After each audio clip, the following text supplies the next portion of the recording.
Tout commence dans une maison située au milieu d'une campagne désertée. Le monde a été ravagé par des machines extraterrestres appelées Harvesters, d'immenses drones qui parcourent lentement la Terre, récoltant des ressources et tuant tout ce qui se trouve sur leur chemin. Dans cette maison vit Sarah, une jeune fille déterminée, armée d'un fusil, constamment aux aguets. Son frère Tom, blessé à la jambe, survit tant bien que mal. La routine est simple: surveiller la ferme, éviter les patrouilles extraterrestres, rationner la nourriture, rester silencieux, car un simple bruit peut attirer les drones. Un matin, alors que Sarah fait le tour de la propriété, un harvester passe au-dessus de la maison. Son ombre énorme se déplace lentement, comme un requin cherchant sa proie. La machine scanne le sol, émettant un bruit métallique glacé. Sarah se fige, respire lentement, pas un mouvement. Le drone finit par s'éloigner. Mais ce n'est que le début des problèmes. Sur la route, Sarah repère un homme inconscient dans un fossé.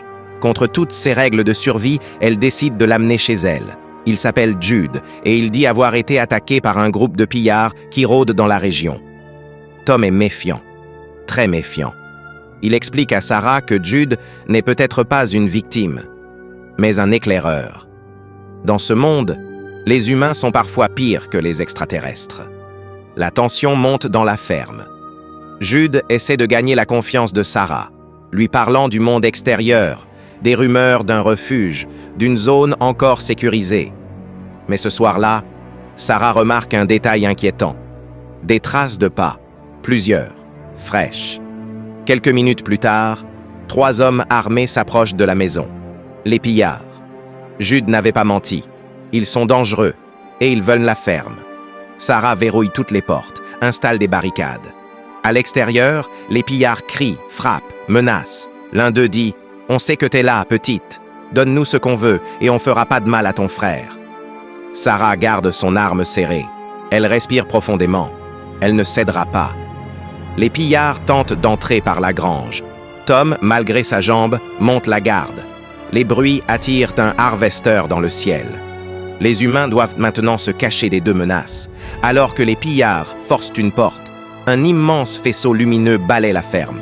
Le harvester arrive. Il a détecté l'activité. Les pillards paniquent. Ils courent dans tous les sens.